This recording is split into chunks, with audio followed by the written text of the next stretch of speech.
9절 큰 용이 내쫓기니 옛 뱀 곧 마귀라고도 하고 사탄이라고도 하며 온 천하를 꿰는 자라. 그가 땅으로 내쫓기니 그의 사서들도 그와 함께 내쫓기니라. 11절 또 우리 형제들이 어린 양의 피와 자기들이 증언하는 말씀으로써 그를 이겼으니 그들은 죽기까지 자기들의 생명을 아끼지 아니하였도다. 오늘 아침 우리가 요한계시록 12장의 말씀을 함께 살펴보기로 합니다. 일곱 인 그리고 일곱 나팔 이렇게 진행이 되고 있는데, 마지막 우리 11장에서는 이제 일곱째 나팔이 불려졌습니다. 그 일곱째 나팔이 불려졌다는 것은 진정으로 이제 마지막이 되었다는 얘기인데, 이 종말에 일어나는 사건이 뭐냐 하는 것을 오늘 우리가 12장을 통해서 이해할 수 있는데, 한마디로 사탄이 교회를 무너뜨리려고 하고 교회는 그 가운데서 하나님의 보호하심을 받는다는 사실, 이것을 우리가 12장 을 통해서 이해할 수가 있습니다. 교회는 1절에 보면 하늘에 큰 이적이 보이니 해를 옷 입은 한 여자가 있다. 해가 옷입니다. 해처럼 빛나는, 이것이 아주 빛나는 옷을 입었다. 또 발 아래는 달이 있다. 그만큼 빛나는 옷을 입고 발 아래 달이 있을 정도로 아주 빛 가운데 있다는 사실을 강조하고, 그 머리에도 12별의 관을 썼더라. 12별의 관.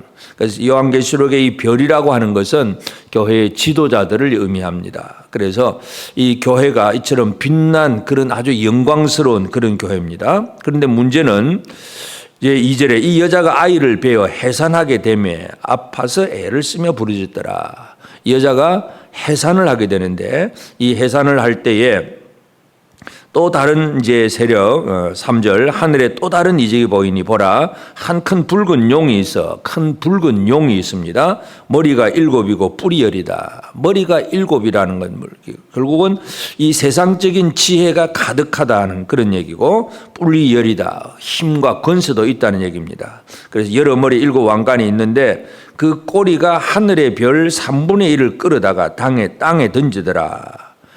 이 사탄의 세력이 하는 일들을 보면 하늘의 별 3분의 1을 끌어다가 결국은 마지막 때에 보면 이 하늘의 별과 같은 교회의 지도자들, 이 사역자들을 3분의 1이 타락을 하게 됩니다.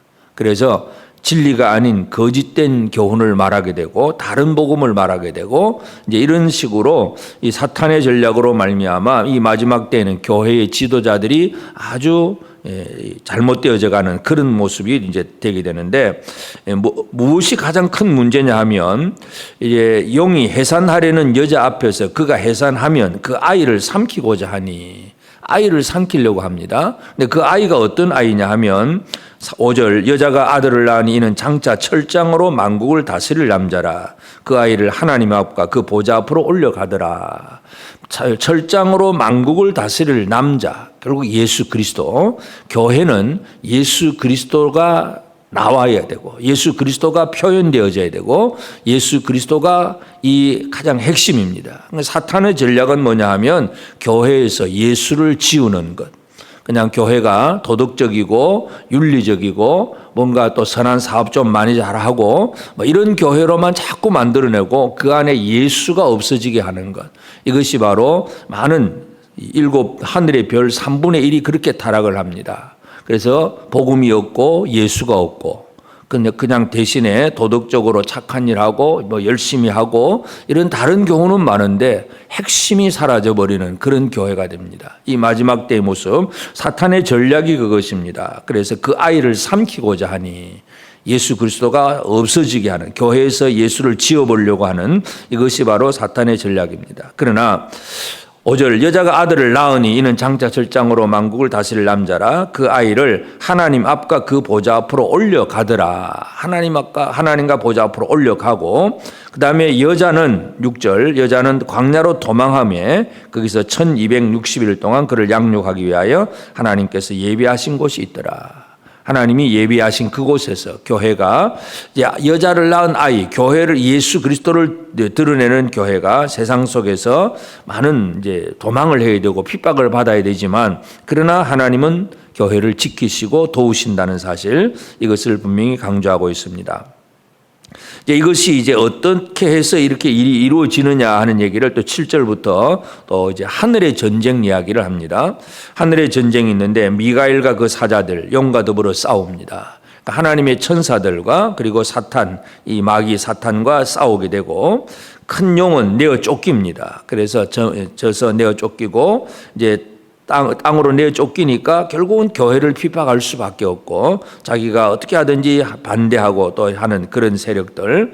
그래서 이제 이 참소하던 자, 10절부터 보면 하늘에 큰 음성이 들리고 이제 하나님 앞에서 밤낮 참소하던 자들이 쫓겨났다. 10절에서는 그 얘기를 합니다. 마치 욥 앞에서 하나님 앞에서 욥을 참소하던 그 사탄처럼 뭘 성도들을 참소하고 교회를 참소합니다. 그래서 왜냐하면 이 땅에 있는 육신을 입고 있는 우리 교회는 완벽한 게 없습니다. 그래서 늘 참소할 거리가 많습니다. 사탄이 우리를 참소할 거리가 많기 때문에 그건 이래서 그렇다, 어느 교회는 그렇고 어느 목사는 이렇고 저렇고 많은 이야기거리들이 참소할 거리가 있습니다. 그러나 결국은 그 참소하던 자들은 쫓겨나고 11절 우리 형제들이 어린 양의 피와 자기들이 증언하는 말씀으로서 그를 이겼으니 결국 교회가 이 땅 위에서 영적인 전쟁을 하는데 무엇으로 이길 수 있느냐? 첫째는 어린 양의 피. 예수 그리스도가 없이는 아무것도 할 수가 없습니다. 예수의 피의 능력으로 이기게 되고 또 한 가지는 자기들의 증언하는 말씀으로서 사탄의 세력을 이긴다는 것, 이것을 분명히 강조합니다. 그래서 하늘에서 큰 용이 내쫓기고 그래서 이 땅에 와서 이제 교회를 핍박하려고 하지만 그러나 교회는 어린 양의 피와 말씀으로서 그들과 싸워서 이긴다는 것. 그래서 이제 용이 이제 하늘에서 내어 쫓기니까 13절 용이 자기가 땅으로 내쫓긴 것을 보고 남자를 낳은 여자를 박해하는지라. 이제 이 남자를 낳은 여자 예수 그리스도를 표현하고 예수를 고백하고 복음을 증거하는 교회가 박해를 받습니다. 그렇지만 그 여자가 큰 독수리의 두 날개를 받아 광야 자기 곳으로 날아가 거기서 그 뱀의 낯을 피하여 한 때와 두 때와 반 때를 양육받으매 한 때와 두 때와 반 때 1260일 3년 반 이 계시록에 보면 바로 이런 기간들이 계속 등장을 하는데 이것은 이제 7년의 절반입니다. 그래서 하여튼 이 완벽하게 어떤 어려움을 겪는 것이 아니라 그 절반 정도 그래서 고난도 받지만 하나님의 양육을 받는다는 사실 이것을 분명히 우리가 알 수가 있고 하여튼 이 마귀가 용이 교회를 여자를 박해하고 그저 어떻게 하려고 하는 방법 중에 하나가 15절에 여자의 뒤에서 뱀이 그 입으로 물을 강같이 토하여 여자를 물에 떠내려 가게 하려 하되 그 입에서 물을 강같이 토한다. 강물같이 토하는 것은 결국은 여자의 입에서 나오는 거짓말, 진리가 아닌 거짓말들, 여론을 조성을 하고 이 세상에 많은 잘못된 악법을 만들어내고 하여튼 이 거짓을 토해내는 이 거짓의 물결에 교회를 떠내려 보내려고 하는 것이 바로 사탄의 전략입니다. 그런데 땅이 여자를 도와 그 입을 벌려 용의 입에서 토한 강물을 삼켜버립니다. 강물을 다 삼켜버리니까 아무리 그 물이 많아도 떠내려 보낼 수가 없게 되고 그리고 이제 용은 자기 여자에게 분노하여 돌아가서 여자의 남은 자손 곧 하나님의 계명을 지키며 예수의 증거를 가진 자들과 더불어 싸우려고 바다 모래 위에 서 있더라. 바다의 모래 위에 서 있다는 얘기는 세상에 많은 사람들을 의지하고 그 사람들의 힘을 가지고 이제 교회를 박해하려고 하는 그런 세력을 모았다는 것을 얘기하고 있습니다. 그래서 우리는 이 계시록 12장을 통해서 이 마지막 때에 사탄은 용은 하늘의 전쟁에서 패하고 땅으로 내려와서 남자를 낳은 여자 예수 그리스도를 드러내는 교회 이 교회를 무너뜨리려고 하고 그래서 많은 그 거짓된 교훈들이 나타나게 하고 하늘의 별 3분의 1을 끌어다가 타락을 시키고 교회가 복음 없는 교회를 만들어내는 것, 예수 없는 교회를 만들어내는 것 이것이 바로 사탄의 전략입니다. 그러나 하나님은 교회를 보호하시고 하나님은 교회를 양육해서 더 점점 강건하게 만들어 가시는 그런 하나님이라는 사실을 우리는 기억할 수 있습니다. 그러므로 오늘 우리가 이 땅을 살아갈 때에도 마찬가지 우리가 가장 핵심적으로 지켜야 될 게 뭐냐? 결국 우리 자신에게 제일 중요한 거, 뭐 이런저런 거 다 중요하다고 얘기하겠지만 교회 안에서 예수가 없으면 다른 거 아무리 많은 사람이 있고 건물이 있고 재정이 있고 아무리 많아도 예수가 없으면 교회가 아닙니다. 그건 사탄의 전략에 넘어가 버린 교회가 됩니다. 그렇기 때문에 예수와 복음, 어린 양의 피, 말씀, 이것이 우리 교회의 가장 핵심적인 가치라고 하는 사실을 다시 한번 기억하고, 그러므로 오늘 우리가 살아가는 삶에 있어서 나에게 있어서 제일 중요한 게 뭔가, 물론 건강도 필요하고 돈도 필요하고 여러 가지 많은 필요한 것들이 있겠지만 하나님의 백성들에게 가장 중요한 것은 예수 그리스도 보혈의 어린 양의 피, 그리고 주의 말씀이라는 것, 이것이 바로 이 영적인 전쟁에서 사탄을 이겨가는 힘이고 능력이 됩니다. 그러므로 오늘 우리가 갖춰야 될 무장을 제대로 갖추고 또 믿음으로 살면 하나님은 큰 독수리의 두 날개를 주어서 광야로 나가게 하고, 그 힘들고 어려운 광야이긴 하지만 그러나 그 가운데 보호를 받고 또 양육을 받는 그런 하나님의 은혜 속에서 살아갈 수가 있습니다. 그래서 이 마지막 때의 모습 속에서 지금도 세상은, 사탄은 이 세상을 조종을 해서 거짓된 교훈이 자꾸 퍼져나가게 하고 진리의 복음이 아닌 다른 얘기들이 많이 나오게 하고, 그리고 또 많은 백성들 모래 위에 서 있다 그랬는데 수많은 사람들의 어떤 이 여론 정치 이런 걸 가지고 교회를 그저 박해하고 무너뜨리려고 하는 이런 일들이 지금도 행행을 하고 있습니다. 이게 마지막 때의 모습입니다. 그러나 우리는 이러한 상황 속에서 결코 흔들리지 아니하고 내가 갖춰야 될 것이 무엇인가? 어린 양의 피, 주의 말씀, 이것을 다시 한번 우리가 잘 갖추고 있는지를 살펴보면서 오늘 하루도 우리가 육신적으로 열심히 살아가는 것 같지만 실제로는 영적인 전쟁의 삶을 우리가 살아갈 수밖에 없습니다. 그래서 착하게 살자, 뭐 좋은 일 많이 해라, 뭐 여러 가지 많은 교훈들이 뭐 우리 교회 안에도 있겠지만은 진짜 핵심적인 가치, 예수 그리스도, 어린 양 예수 그리스도, 이 남자 여자에게서 태어난 아이, 이 아이를 없애버리려고 하는 게 사탄의 전략이기 때문에 결코 예수를 잃어버리지 않는 그런 우리의 삶이 되어서 오늘도 주님과 동행하고 주님을 드러내고 예수 그리스도를 힘입어 나아가는 복된 우리 모든 성도들이 되어서 주님의 보호하심과 그 양육하심의 은혜를 힘입고 사탄의 세력을 이겨나가는 승리하는 삶을 살아내는 우리 모든 성도들 꼭 되어지기를 주의 이름으로 축복합니다. 기도하십시다. 이제 오늘 받은 말씀으로 함께 기도하겠습니다. 땅에 있는 교회들이 예수는 사라지고 도덕적 윤리적 가르침만 있는 교회가 되지 않고 오직 주 예수 그리스도를 드러내고 복음을 바르게 드러내는 교회들이 되게 하옵소서. 사탄과의 영적 싸움에서 이기는 자가 되도록 오직 어린 양 예수의 피를 의지하며 주의 말씀으로 잘 무장한 삶을 바르게 살아가도록 함께 하옵소서.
이제 개인의 기도 제목을 가지고 하나님 앞에 기도하시기 바랍니다.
수고하셨습니다. 오늘도 하나님의 인도하심 가운데 승리의 하루를 보내시는 우리 재건부평교회 모든 성도님들이 되시기를 주님의 이름으로 축복합니다.